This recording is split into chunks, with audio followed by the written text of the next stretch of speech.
Hello everyone, आज हम continue करेंगे क्लास 10 का चैप्टर लाइफ प्रोसेसेस। इस चैप्टर में हमने अभी तक living and non living things इसके बारे में डिफरेंशिएट कर दिया था, मतलब कैरेक्टरिस्टिक्स जो हमारी रहती हैं लिविंग ऑर्गेनिजम्स की, उसको हमने स्टडी किया था। फिर हमने न्यूट्रिशन के बारे में स्टडी करने लगे थे, फूड क्या होता है, ठीक है, and then types of nutrition. जैसे हमने autotrophic nutrition and heterotrophic nutrition का एक टाइप से बेसिक लेआउट बता दिया था आपको। आज हम डीपली स्टडी करेंगे ऑटोट्रॉफिक न्यूट्रिशन से। चलिए आज का लेक्चर स्टार्ट करते हैं with heading autotrophic nutrition. Autotrophic nutrition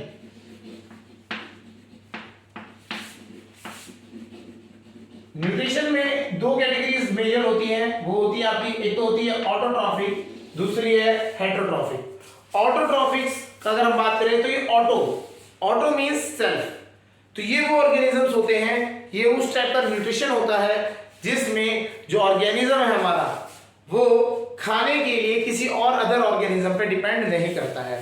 ये अपना खाना इनऑर्गेनिक सब्सटेंसेस जो हमारे नेचर में अवेलेबल है उन्हीं की हेल्प से अपना ये फूड प्रिपेयर कर लेता है। चलिए इसके बारे में डेफिनेशन लिखते हैं। These are the organisms, these are the organisms which prepare their own food, which prepare their own food with the help of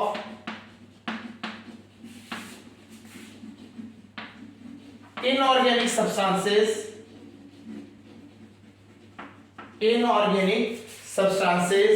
such as, जैसे हम बात करें such as CO2, H2O etcetera, ऐसे ऑर्गेनिज्म को हम क्या कहा जाता है, ऑटोट्रॉफिक न्यूट्रिशन में कहा लेते हैं। तो क्या है, दीज आर द ऑर्गेनिज्म, वो organisms which prepare their own food, वो अपना खाना खुद बना रहे हैं with the help of inorganic substances. ये ऑर्गेनिक सब्सटेंस नहीं यूज कर रहे हैं, ये किसी लिविंग ऑर्गेनिज्म को यूज नहीं कर रहे हैं, ये they are using inorganic substances जो हमारे नेचर में अवेलेबल होती है, लाइक CO2, H2O, सनलाइट, ये सारी चीजों को ये यूज कर रहे हैं। ठीक है, अगर हम इसकी एग्जांपल की बात करें, ये सब में हमने पढ़ा है ग्रीन प्लांट्स, ये ग्रीन प्लांट्स इसके बेस्ट एग्जांपल हैं। ग्रीन प्लांट्स अपना खाना खुद बनाते हैं with the help of sunlight, chlorophyll and carbon dioxide and water, ये हमें पता है। ठीक है, इसको हम अभी डीप में स्टडी करेंगे, आएंगे। अब क्या है, ऑटोट्रॉफिक न्यूट्रिशन जो होता है वो दो कैटेगरीज में डिफाइंड है according to the mechanism the organism is using. जो ऑर्गेनिज्म जो है हमारे, वो जिस मैकेनिज्म को यूज कर रहे हैं उसके हिसाब से दो टाइप के आपके ऑटोट्रॉफिक न्यूट्रिशन होते हैं। पहला जो है वो है photo autotrophic nutrition. Photo autotrophic nutrition means वो सनलाइट की हेल्प से, फोटो मींस फोटॉन्स, लाइट, तो जो लाइट है उसकी हेल्प से खाने को प्रोड्यूस कर रहे हैं। ठीक है, सेकंड जो है दूसरा आपका chemo autotrophic nutrition. Chemo means chemical, वहां पे केमिकल की हेल्प से ऑर्गेनिज्म अपना खाना प्रिपेयर कर रहे हैं। केमिकल रिएक्शंस, जो केमिकल प्रॉपर्टीज होती है जो उनके अंदर हो रही है, केमिकल रिएक्शंस, उनकी हेल्प से करते हैं। चलिए इनको भी स्टडी कर लेते हैं, होते कौन से ऑर्गेनिज्म, कैसे होता है, ये भी हम इसको समझेंगे। ठीक है, तो depending upon the mechanism in autotrophic nutrition there are of two types, like photo autotrophic nutrition या फोटो ऑटोट्रॉफ्स लिख देते हैं। ठीक है, second chemo autotrophs, chemo autotrophs. देखिए, खाना बनाने के लिए एनर्जी चाहिए। खाना हमें जब बनाना है तो उसको बनाने के लिए एनर्जी चाहिए। तो जो हम बात करें फोटोसिंथेसिस वाले, अगर हम बात करें फोटो ऑटोट्रॉफ्स, तो ये क्या करते हैं, फोटोसिंथेसिस करते हैं। फोटोसिंथेसिस में क्या करते हैं, ये सन की सनलाइट आ रही होती है उससे ये एनर्जी ले लेते हैं। जो सनलाइट की एनर्जी है, जो लाइट आ रही है उसके अंदर जो एनर्जी है, ये उस एनर्जी की हेल्प से केमिकल रिएक्शंस करते हैं और अपना खाना प्रिपेयर कर लेते हैं। तो उस टाइप की न्यूट्रिशन को क्या कहा जाता है, फोटो ऑटोट्रॉफिक न्यूट्रिशन। और हम इस प्रोसेस को बहुत ज्यादा कॉमनली जानते भी हैं, फोटोसिंथेसिस। चलिए इसमें लिख लेते हैं, द ऑर्गेनिजम्स which use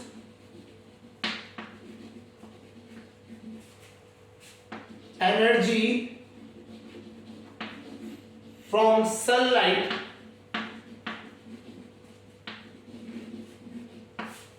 ठीक है, ये एनर्जी यूज करते हैं from sunlight to perform chemical reaction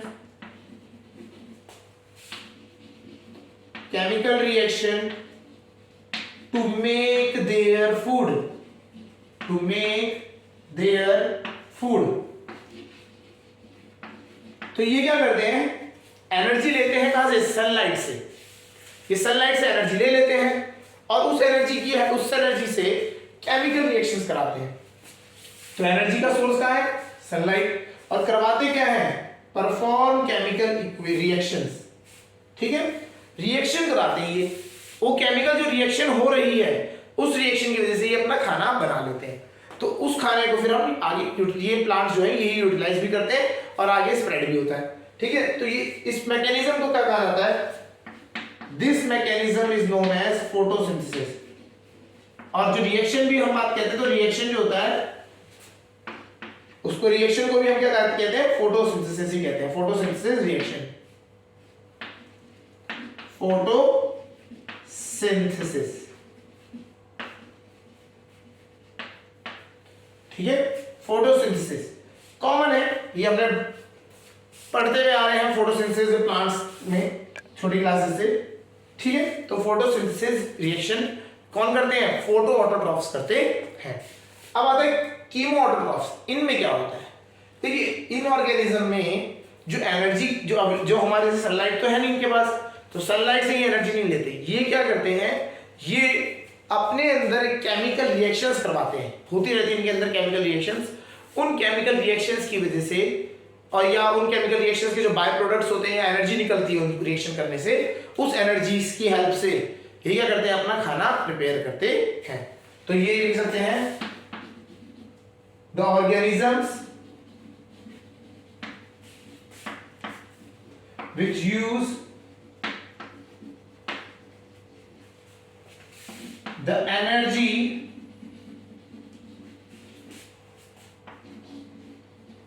from the chemical reactions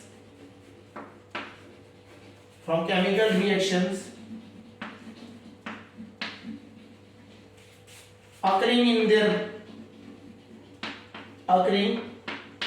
in them लिख देते हैं, in them to prepare their food,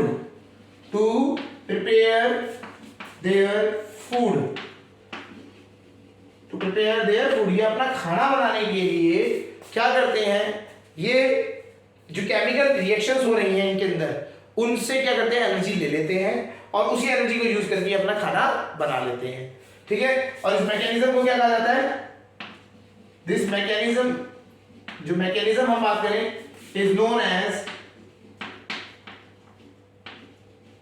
chemosynthesis.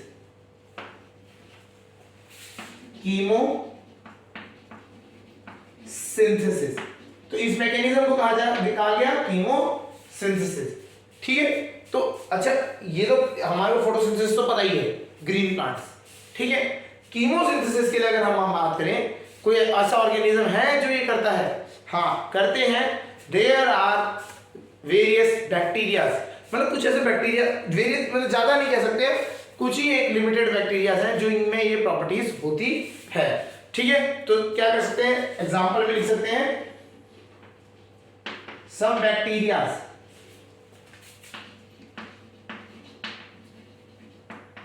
Such as,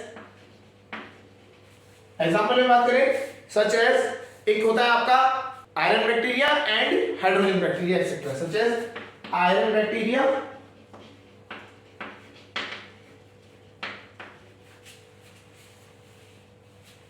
and hydrogen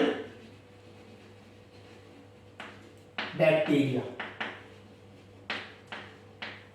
ठीक है, तो हमारे को देखिए यहां पे समझते हैं, the organism which use energy from there chemical reactions, जो उनके अंदर केमिकल रिएक्शन हो रही है उसको यूज करके अपना खाना प्रिपेयर करते हैं, ठीक है ना। और इस मैकेनिज्म को कहा जाता है कीमोसिंथेसिस।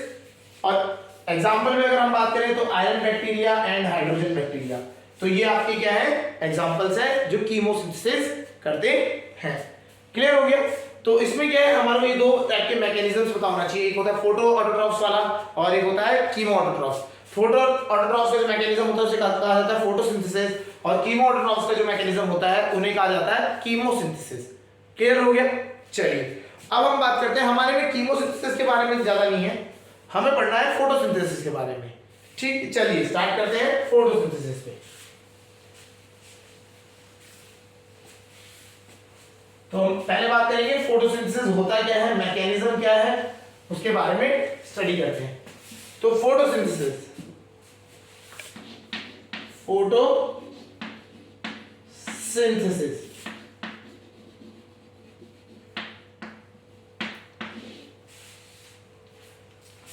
चलिए फोटोसिंथेसिस के बारे में समझते हैं। फोटोसिंथेसिस एक रिएक्शन होती है, केमिकल रिएक्शन है। क्या होता है इसमें, अगर हम ब्रॉडली पूरा रिएक्शन ही बताएं तो हमारे जो ऑर्गेनिज्म, जो हमारा प्लांट है जैसे ग्रीन प्लांट्स है, हमें पता है ग्रीन प्लांट्स कार्बन डाइऑक्साइड लेते हैं हमसे, है ना। तो ये कार्बन डाइऑक्साइड हमारे ग्रीन प्लांट्स के अंदर आ जाती है। कैसे आती है, थ्रू लीव्स। एक तो लीव्स है, लीव्स में स्टोमेटास होते हैं, ठीक है। अब वो स्टोमेटास हर बार नहीं खुले रहते हैं, जैसे स्टोमेटास क्या होते हैं, ये आप इसकी क्लोजिंग या ओपनिंग होती रहती है। जैसे इसके ऊपर क्या होता है, गार्ड सेल्स होते हैं, अभी हम इसको स्ट्रक्चर से समझा देते हैं। देखिए लीफ के नीचे जो स्ट्रक्चर होता है उसके नीचे स्टोमेटास होते हैं। These are small openings, और ये होते हैं इनके गार्ड सेल्स। ये क्या होते हैं, गार्ड सेल्स। गार्ड सेल्स इसकी ओपनिंग एंड क्लोजिंग को चेक करते हैं। ये जो बीच में गैप है ना, ये है स्टोमेटल पोर। स्टोमेटल पोर के अंदर से क्या होता है, आपका पानी, एयर, ये सब अंदर जाता है और बाहर निकलता है, ठीक है। अब ये क्या है, पेड़ हमेशा 24 घंटे इसको ओपन नहीं रखते हैं। क्या होता है, ये इसको बंद और क्लोज करते रहते हैं। तो अब होता क्या है, जब ये बंद करने की टाइम आती है तो क्या करते हैं, ये जो गार्ड सेल्स है ये वाटर एब्जॉर्ब कर लेते हैं, और जब वाटर एब्जॉर्ब कर लेता है कोई सेल तो वो स्वेल अप कर जाता है, फूल जाता है। तो ये दोनों साइड वाले गार्ड सेल क्या हो जाते हैं, फूल गए।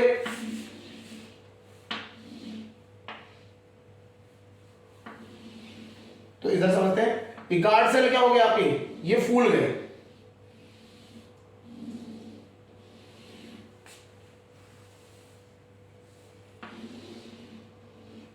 ठीक है, ये इन्होंने क्या किया, वाटर एब्जॉर्ब कर लिया, और ये एब्जॉर्ब करने की वजह से ये जो गार्ड सेल है ये क्या हो गए, स्वेल अप हो गए, फुल गए। तो जब ये स्वेल अप होंगे तो ये क्या होगा कि अंदर को स्वेल अप होते हैं, अंदर को बंद कर देते हैं इस होल को, ठीक है। तो इस तरीके से opening and closing of stomatas को करते हैं। तो हमें यहां से समझना है, जो कार्बन डाइऑक्साइड है वो तो पेड़ों को चाहिए कंटिन्यूअसली, है ना। तो ये, और स्टोमेटा के पोर हमेशा तो खुले रहते नहीं है, तो ये क्या करते हैं, ये अपने पूरे प्लांट्स में बहुत छोटे छोटे पोर्स होते हैं इनके स्टेम्स में, जिन्हें हम कहते हैं लेंटिसेल्स, ठीक है। उन्हें हम कहते हैं लेंटिसेल्स, LENTICELS। ये क्या होते हैं, आप वुड में देखिएगा तो छोटे छोटे छेद होते हैं, उन छेदों में से एयर अंदर ट्रेवल कर जाती है पेड़ों में, ठीक है। तो यहां से रूट्स हो गया, रूट से, तो इस तरीके से क्या है, आपका एयर आपके अंदर आपको ट्रेवल करके मिल जाती है, ठीक है। तो हमारे को कार्बन डाइऑक्साइड कहां से मिली, थ्रू स्टोमेटल पोर्स। अगर स्टोमेटा पोर खुला है तो वहां से कार्बन डाइऑक्साइड अंदर आ जाएगी, अगर नहीं भी खुला है तो जो आपके वुड है, स्टेम है, और जो पार्ट्स है, other parts of the plants, उनमें छोटे छोटे छेद होते हैं जिनसे कार्बन डाइऑक्साइड अंदर सीप आउट कर जाती है। क्लियर हो गया। इसी तरीके से हमारे को वाटर मिलता है। वाटर कहां से मिलता है, ये रूट से हमारे ऊपर वो ट्रैवल करता है। जाइलम हमने पढ़ा है 9th में, जाइलम फाइबर फिलाम, है ना। तो जाइलम जो होता है उसकी हेल्प से ये क्या करता है, वाटर आ जाता है। तो होता क्या है, फोटोसिंथेसिस में हमारे पास CO2 मिलता है, वाटर मिलता है, और ग्रीन प्लांट्स में एक चीज होती है जिसे हम कहते हैं chlorophyll.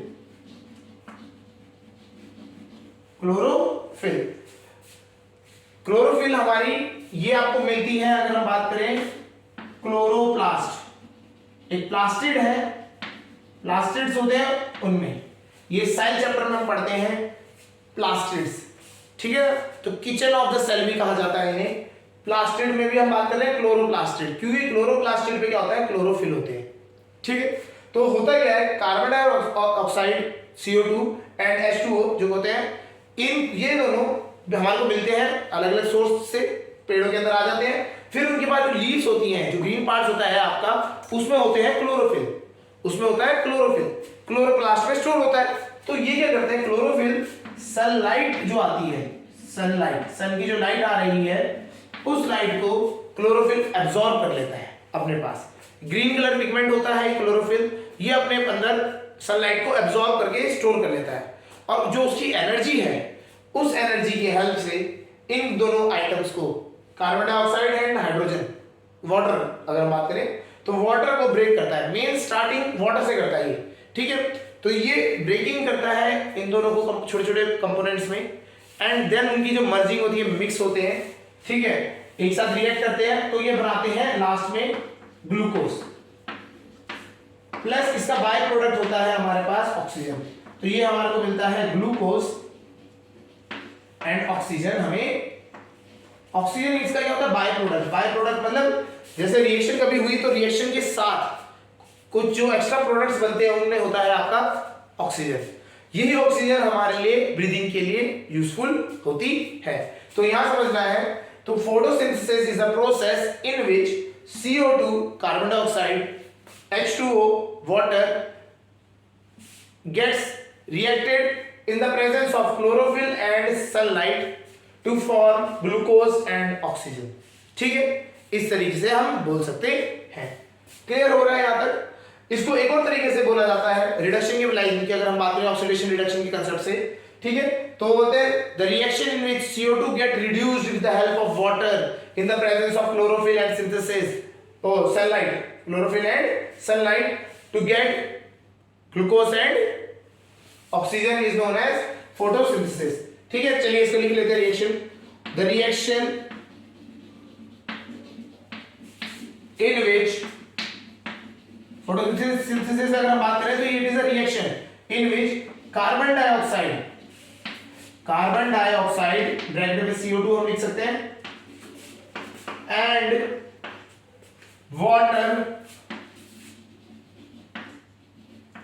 water react in the presence of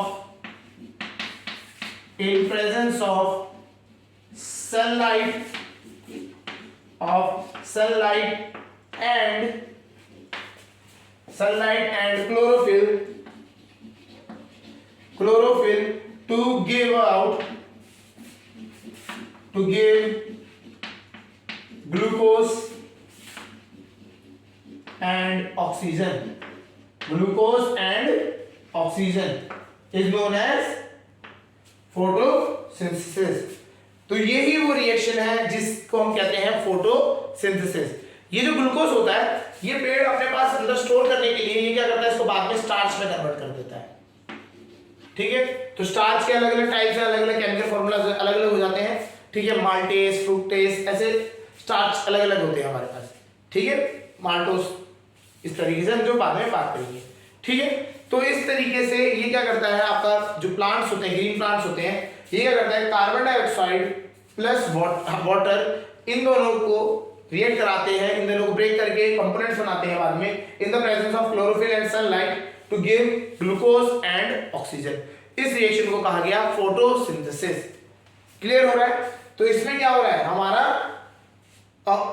oxygen as a by product निकल रहा है, जो कि ह्यूमन को जरूरत है लाइफ के लिए, ठीक है। लिविंग के लिए ऑक्सीजन की जरूरत होती है। तो फोटोसिंथेसिस समझ आ गया होगा आपको, ठीक है। चलिए अच्छा, अब हम बात करते हैं what are the various components essential for photosynthesis. ठीक है, अभी हमने फोटोसिंथेसिस के रिएक्शन तो लिख ली, ठीक है। अगर आपसे कोई पूछे what are the various components, various things, जो या वेरियस इंग्रेडिएंट्स, नाम कुछ भी हो सकता है, ठीक है, कौन से मेजर इंग्रेडिएंट्स हैं फोटोसिंथेसिस करने के लिए, ठीक है। तो हम बात करते हैं वेरियस इंग्रेडिएंट्स, वेरियस इंग्रेडिएंट्स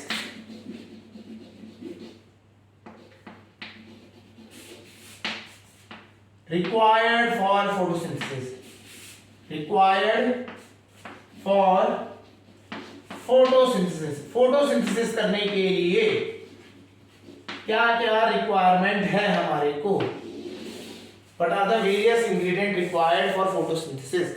चलिए देखिए, अभी हमने सबको पढ़ाई है, कार्बन डाइऑक्साइड सबसे पहला चीज है, कार्बन डाइऑक्साइड, सेकेंड वाटर, ये दोनों तो रिएक्टेंट चाहिए ही चाहिए, ठीक है। साथ ही साथ आपको क्लोरोफिल भी चाहिए। क्लोरोफिल का काम क्या होता है, बेसिकली क्लोरोफिल जो सनलाइट है उस एनर्जी को ट्रैप करता है अपने अंदर और उससे उसी एनर्जी को यूटिलाइज करता है रिएक्शन करवाने के लिए, ठीक है। तो वो मेजर इंपॉर्टेंट रोल प्ले करता है। तो chlorophyll is a part and last is sunlight. Sunlight तो आपको चाहिए ही, एनर्जी कहां से मिलेगी, सनलाइट से मिलेगी। तो ये 4 मेजर कंपोनेंट्स हैं that are required for photosynthesis. इनके बिना, इनमें से एक भी नहीं है तो फोटोसिंथेसिस नहीं होगा। तो आपको फोटोसिंथेसिस करने के लिए these 4 major parts are required, ये आपको होने चाहिए आपके पास, ठीक है। क्या होता है, एक्सपेरिमेंट्स, इसको हमने एक्सपेरिमेंट्स के हेल्प से डिटरमाइन किए गए हैं, एक्सपेरिमेंटल डिटरमिनेशन होता है। चलिए इसको समझते हैं, थोड़ा सा आइडिया देते हैं आपको किस तरीके से डिटरमाइन किया जाता है हर एक के लिए। पहला, सबसे पहले के लिए बात करते हैं CO2, ठीक है। डिटरमिनेशन, अगर हम बात करें डिटरमिनेशन, जो हम बात कर रहे हैं डिटरमिनेशन या डिटरमाइन करने के लिए आपको क्या करना है, कोई ऐसी आइडेंटिफाई करना पड़ेगा ना कोई चीज कि हाँ अगर फोटोसिंथेसिस हो रहा है तो ये चीज हो रही है। तो हम क्या करते हैं, हम बाय प्रोडक्ट पे जाते हैं, हम प्रोडक्ट्स पे जाते हैं जो फाइनल प्रोडक्ट्स बन रहे हैं। तो होता क्या है, जब भी कभी फोटोसिंथेसिस होता है, फोटोसिंथेसिस से क्या बनता है, आपका स्टार्च बनता है। क्या बनता है, ग्लूकोज, और वो फर्दरली किससे क्या, उससे क्या निकलता है, स्टार्च। वो क्या बन जाता है, स्टार्च। तो हमें एक चीज पता है, फोटोसिंथेसिस होने से क्या बनता है, फॉर्मेशन होता है स्टार्च का। तो ये चीज हमें पता है। तो अगर हम किसी तरीके से अगर चेक कर पाए कि स्टार्च है या नहीं है, तो हम क्या कह सकते हैं, पता कर सकते हैं कि फोटोसिंथेसिस हुआ या नहीं हुआ उस जगह पे। समझ आ गया। तो इस लॉजिक के साथ हम अपना ये एक्सपेरिमेंट करते हैं, ठीक है। चलिए अब आते हैं, पहले थोड़ा समझ लेते हैं स्टार्च को कैसे आइडेंटिफाई किया जाता है, ठीक है। स्टार्च को आइडेंटिफाई करने के लिए वी यूज आयोडीन टेस्ट। क्या यूज करते हैं, आयोडीन टेस्ट करते हैं, ठीक है। स्टार्च को अगर आपको कभी भी लीव्स में या कोई भी आपका पेड़ है उसमें आपको स्टार्च फाइंड करना है, तो उसके लिए हम क्या यूज करेंगे, आयोडीन टेस्ट यूज किया करेंगे। क्या होता है आयोडीन टेस्ट में, ऐसा क्या होता है कि होता है, तो मतलब हमारा पता लग जाता है, स्टार्च जो होता है, starch turns iodine to black blue colour, जो ब्लैकिश ब्लू कलर आ जाता है, ठीक है ना, to show its presence, to show its presence. इसकी प्रेजेंस को शो करने के लिए कौन सा कलर दिखाता है iodine, black blue colour, blackish blue colour दिखाता है। तो होता क्या है, थोड़ा सा आपको समझा देते हैं। आयोडीन टेस्ट में आपको क्या करना है, अगर कोई लीफ है सपोज करिए, उसको आयोडीन टेस्ट करना है, तो सबसे पहले आप क्या करेंगे, उसको गर्म पानी में साफ करेंगे।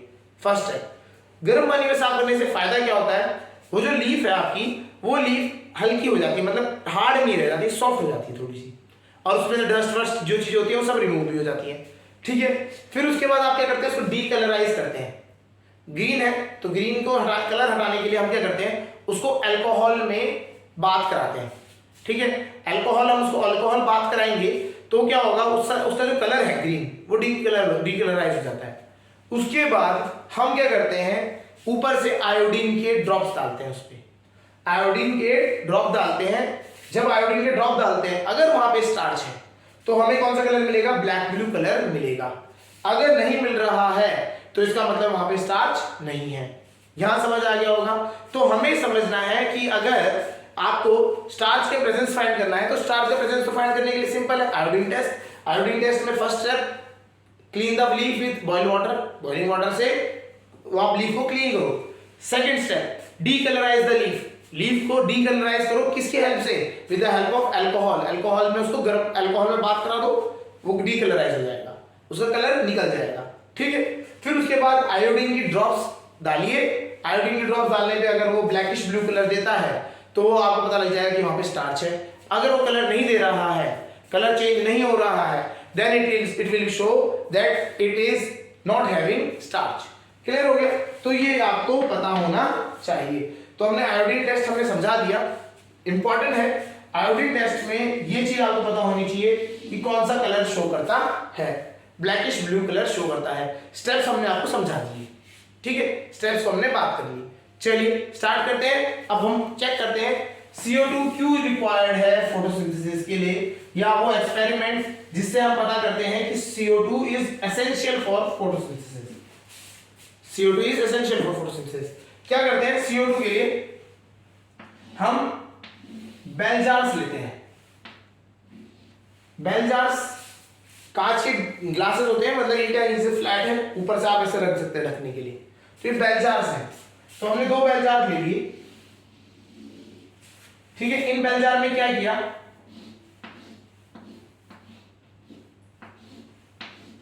दो इनलेट लिया है।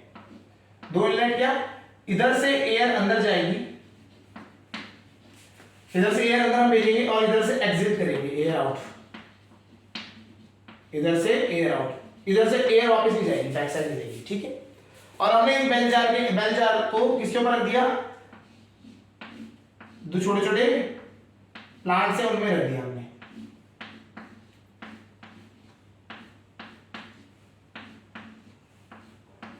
ठीक है, प्लांट से यहां रख दिया। सेम चीज यहां, बिल्कुल सेम मैकेनिज्म। 2 पाइप है, air in air out. But इस वाले में हमने क्या किया? यहां पे हमने एक स्ट्रेनर टाइप का लगाया और इसके अंदर क्या भर दिया?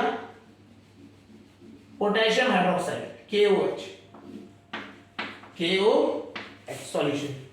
KOH सॉल्यूशन इसमें डाल दिया। इसी तरीके से हमने यहां पे वही लीफ पॉटेड प्लांट्स रखा,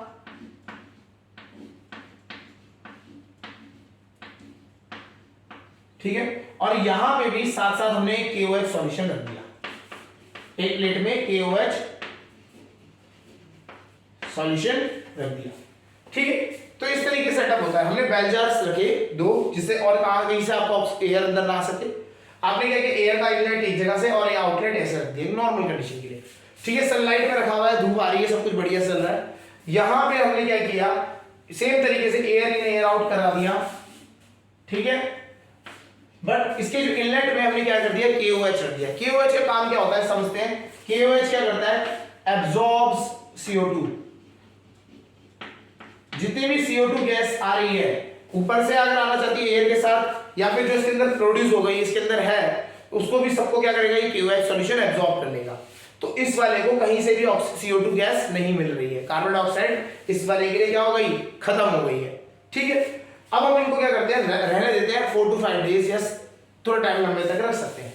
आप देखेंगे ये तो ग्रो कर रहा है प्रॉपर्ली, बट ये जो है क्या होगा? ये कुछ टाइम बाद डल पड़ने लग जाएगा और मरने लग जाएगा पेड़। बिकॉज ये क्या है, इनके पास जितना खाना उस टाइम तक होता है स्टोर हो रखा होगा, पहले वो यूटिलाइज करेगा, बाद में लीव्स क्या होंगी? मुरझाती चली जाएंगी, क्योंकि स्टार्च की कमी हो जाएगी, खाना नहीं बना पा रही है अपने लिए, और खाना ना बनाने की वजह से ये क्या होगा? पेड़ अपने थोड़े टाइम बाद मुरझा के खत्म हो जाएगा। तो यहां पे हमें एक चीज समझ आ गई, इससे हमें एक चीज समझ आई, सनलाइट इसको मिल रही थी, दोनों को बराबर मिल रही थी। वाटर मॉइस्चर एयर से जितना आता है वो इसमें भी आ रहा था, उतना उसमें भी आ रहा था, ठीक है। बस क्या नहीं था इसके पास KOH की वजह से कार्बन डाइऑक्साइड नहीं थी। KOH मतलब पोटेशियम हाइड्रोक्साइड की वजह से कार्बन डाइऑक्साइड जितनी भी थी वो एब्जॉर्ब हो जा रही थी। जितनी कार्बन डाइऑक्साइड आ रही थी उसको सबको एब्जॉर्ब कर लेना था KOH में जब सारी एब्जॉर्ब कर ली तो क्या हुआ? अंदर CO2 की कमी हो गई। CO2 की कमी हो गई तो क्या हुआ? पेड़ मर रहा है, और मर रहा है तो इसको देखने से हमें ये समझ आ गया कि CO2 की जरूरत है इसे, नहीं तो ये खाना नहीं बना पाएगा। तो हम इसे क्या करते हैं? कुछ टाइम बाद जब ये मरने लग जाते हैं तो क्या करते हैं? इनकी लीव्स तोड़ते हैं और लीफ के ऊपर आयोडीन टेस्ट कर देते हैं। क्या कर देते हैं? आयोडीन टेस्ट, दोनों की लीव्स पे, इसकी लीफ पे भी उसकी लीफ पे भी। तो अगर इसकी लीफ में करेंगे तो देखेंगे हम स्टार्च हमारे को मिलेगा अच्छी क्वांटिटी में, इस वाले में स्टार्च प्रेजेंट नहीं होगा, बिल्कुल कम होगा या होगा ही नहीं, समझ आ गया। तो स्टार्च खत्म हो जाता है। तो दिस एक्सपेरिमेंट शोज कि आपको CO2 is required for photosynthesis.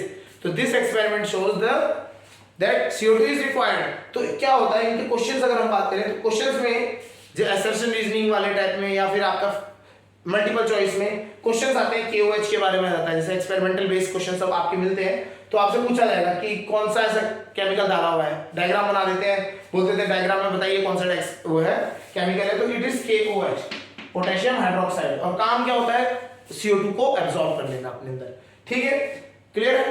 चलिए, तो इस तरीके से आप कंफर्म कर सकते हैं कि CO2 is required, it is the requirement for photosynthesis, ठीक है।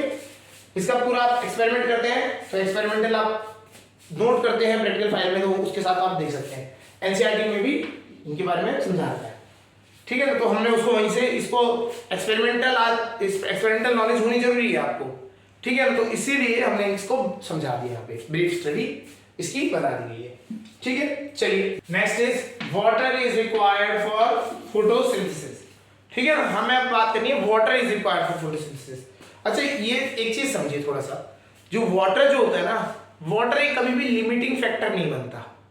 फोटोसिंथेसिस में वाटर जो होता है उसका यूज जो है बहुत ही कम यूज होता है, ठीक है ना।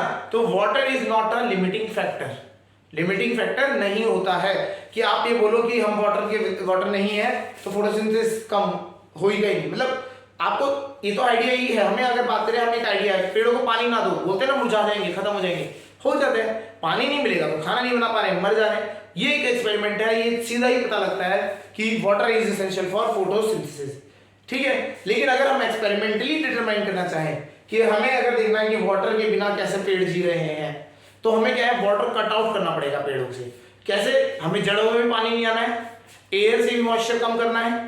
तो क्योंकि एयर में भी जो वाटर होता है वो भी अब सफिशिएंट हो जाता है पेड़ों में फोटोसिंथेसिस कराने के लिए। ओनली 1% ऑफ द वाटर, जो जितना प्लांट में हम वाटर डालते हैं उसका 1% ही यूज होता है फोटोसिंथेसिस के लिए। तो अगर हम बात करें H2O को, अगर आपको पता करना है, बताना है किसी को कि it is essential for photosynthesis, तो आप सीधा ये कह सकते हैं, आप पेड़ में पानी डालना बंद कर दीजिए। वो कुछ टाइम बाद क्या होगा, खाना पानी ना मिलने की वजह से सूखे में, जब बहुत सूखा हो जाता है, एयर में भी मॉइस्चर कम हो गया, जमीन में भी मॉइस्चर कम है, पानी है ही नहीं, ठीक है। तो पेड़ क्या होगा, सूखने लग जाता है, ठीक है ना। आपका पेड़ क्या हो जाएगा, सूखने लग जाएगा, मरने लग जाएगा। दिस शोज कि water is essential for photosynthesis. Clear हो गया। चलिए नेक्स्ट करते हैं थर्ड जो है आपका, that is chlorophyll. Chlorophyll is required for photosynthesis. Chlorophyll is required for photosynthesis. अगर हम इसकी बात करें तो क्लोरोफिल जो होता है आपका, it is a green colour pigment, ठीक है ना। तो green colour pigment is very very important for photosynthesis. अगर हम बात करें, ये चीज प्रूव करनी है, तो हम क्या करते हैं, हम एक पॉटेड प्लांट में ही उसकी लीफ ले लेते हैं, ठीक है। उसकी आधी लीफ को हम क्या करते हैं, डीकलराइज करा देते हैं। सपोज डीकलराइज के लिए क्या करेंगे, हम अल्कोहल में डिप कर देंगे आधे को, वहां से वो कलर क्या हो जाएगा, डीकलराइज हो जाएगा। मतलब वहां से क्लोरोफिल है वो क्या हो जाएगा, खत्म हो जाएगा। आधा लीफ विदाउट क्लोरोफिल, आधा लीफ क्लोरोफिल के साथ। नहीं तो आप क्या कर सकते हैं, डायरेक्ट ऐसा कोई लीफ उठा के लेके आए जो आधा सूखा हो और आधे में ग्रीन पार्ट हो, उसको आप तोड़ो सीधा। तोड़ने के बाद इसके ऊपर आयोडीन टेस्ट कर लीजिए। उसके बाद आप क्या करें, आयोडीन टेस्ट कर दीजिए। एक लीफ प्लग करें जिसमें या पड़ी आपको मिल जाए जिसमें आधा ग्रीन पार्ट हो, आधा क्या हो जाए आपका सूखा हुआ हो, या फिर आधा आपका ऐसा हो कि जिसमें कलर फेड हो गया है, व्हाइटिश या येलोइश कलर हो जाते हैं, तो ऐसा पार्ट हो गया है। तो ये व्हाइटिश पार्ट है हमारा, जो व्हाइट हो गया है आपका पेड़ का पत्ता, है ना। पेड़ का पत्ता आधा व्हाइट हो गया है और आधा ग्रीन है। तो व्हाइटिश पार्ट में अगर आप आयोडीन टेस्ट करेंगे तो व्हाइटिश पार्ट जो होता है, व्हाइट वाला जो पार्ट है, it do not show positive iodine test, मतलब वहां पे वो स्टार्च दिखाएगा ही नहीं, वो कलर चेंज होगा ही नहीं। लेकिन ग्रीन पार्ट में जो आपका कलर है वो चेंज हो जाएगा। The colour will change from simple में अगर आयोडीन का जो कलर है ना, कलरलेस टू सीधा ब्लैकिश ब्लू हो जाता है कलर। क्लियर हो गया? आपको शो करता है कि वहां पे स्टार्च है। तो इससे हम ये समझ सकते हैं कि जहां पे ग्रीन पार्ट है आपका, उधर तो स्टार्च आपका क्वांटिटी मिलता है, जहां व्हाइट है वहां पे स्टार्च नहीं प्रेजेंट है। तो इसका मतलब क्या है, वहां पे फोटोसिंथेसिस नहीं हो रहा है। तो जितना ग्रीन पार्ट है उसमें ही फोटोसिंथेसिस हो रहा है। दिस एक्सपेरिमेंट शोज दैट कि आपका जो क्लोरोफिल है it is very very essential for photosynthesis. समझ आ गया होगा? चलिए नेक्स्ट क्वेश्चन, नेक्स्ट वाला क्वेश्चन के नेक्स्ट पार्ट हम बात करें तो नेक्स्ट पार्ट में अगर हम बात करते हैं तो इट इज सनलाइट, सूरज की रोशनी। Is it important for photosynthesis? Yes, we know that. लेकिन इसको एक्सपेरिमेंटली प्रूव करना है, तो इसको एक्सपेरिमेंट प्रूव करने के लिए क्या करते हैं, ठीक है, तो हम क्या करते हैं, इसको यूज इसके लिए हम करते हैं, यूज करते हैं गैनॉन्स शीट। गैनॉन्स शीट, स्क्रीन कह लेते हैं, शीट कह लेते हैं, ठीक है ना, स्क्रीन। तो ये क्या होता है, एक ऐसी स्क्रीन होती है जैसे आप जिससे क्या कर सकते हो, सनलाइट क्रॉस ही नहीं करती है। तो क्या करते हैं, हम एक लीफ लेते हैं, पेड़ में लगा हुआ है, पेड़ में ही हम बात करते हैं गैनॉन शीट लगा देते हैं, ठीक है ना, ये शीट लग गई, ठीक है। और पेड़ को हम ये शीट लगाने के बाद हम ना लीफ को छोड़ देते हैं 3-4 दिन तक, अपना आराम से खाना वाना बनाया या जो भी चल रहा है उसका करने के, ठीक है। आफ्टर 3-4 डेज जब हम इस शीट को हटाएंगे, हम हटाने के बाद क्या करते हैं, इसके ऊपर फिर से आयोडीन टेस्ट कर देते हैं। यहां पे भी हम क्या करेंगे, आयोडीन टेस्ट। तो देखिए आयोडीन टेस्ट का इंपॉर्टेंस है यहाँ पे, क्योंकि स्टार्च को फाइंड करने में आयोडीन हेल्प करता है। तो यहाँ पे हम क्या करते हैं, फिर से आयोडीन टेस्ट करते हैं। जहां गैनॉन शीट थी हमारी, उस गैनॉन शीट के एरिया में स्टार्च आपको नहीं दिखाई देता है। एक्सपेरिमेंटली अगर आप देखेंगे तो जो जहां पे आपने गैनॉन शीट्स लगाई थी, स्क्रीन्स लगाई थी, जहां पे सनलाइट नहीं पड़ी, जिस पार्ट पे सनलाइट पहुंच ही नहीं पाई, वहां पे जो आपका कलर, आपका जो लीफ होता है, वहां पे स्टार्च अवेलेबल ही नहीं रहता उसके पास, ठीक है ना। तो स्टार्च एब्सेंस हो जाता है। स्टार्च की एब्सेंस जो हम कह सकते हैं, उससे वो कैसे पता लग जाती है, आयोडीन टेस्ट से।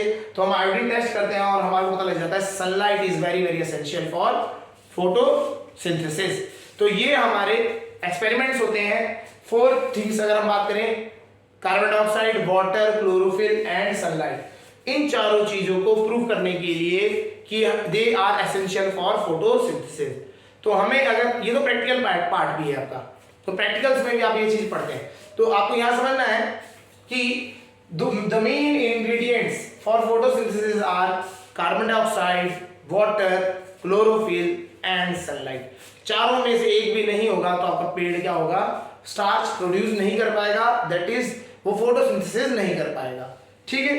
तो इस तरीके से आपको ये पता होना चाहिए ऑटोट्रॉफ्स क्या, मतलब देखो आपको ऑटोट्रॉफ्स में हम 2 टाइप के पढ़ने थे, फोटोसिंथेसिस और कीमोसिंथेसिस। कीमोसिंथेसिस तो बैक्टीरियाज में होते हैं, ये वो खुद के केमिकल रिएक्शंस होती हैं, ये बहुत रेयरली फाइंड होते हैं, बहुत कम क्वांटिटी में होते हैं, ठीक है। कुछ ही हैं बैक्टीरिया, जैसे bacteria, iron bacteria, hydrogen bacteria, यही हैं जो आपको ये वाला कीमोसिंथेसिस दिखाते हैं। फोटोसिंथेसिस में हमने पढ़ लिया कि फोटोसिंथेसिस होता क्या है, सेकेंडली उसमें मेजर इंग्रेडिएंट्स क्या होते हैं, और उन्हें हमने कैसे एक्सपेरिमेंटली हम उसको डिटरमाइन कर सकते हैं कि दे आर एसेंशियल। तो हमने यहाँ पे ये चीज समझ ली, क्लियर है। तो यहाँ पे आपका ऑटोट्रॉफ्स जो है न्यूट्रिशन, हम बात करें ऑटोट्रॉफिक न्यूट्रिशन खत्म होता है। नेक्स्ट जो टॉपिक है वो है आपका हेट्रोट्रॉफिक न्यूट्रिशन, ठीक है। चलिए आज के लिए इतना ही करते हैं, ओके।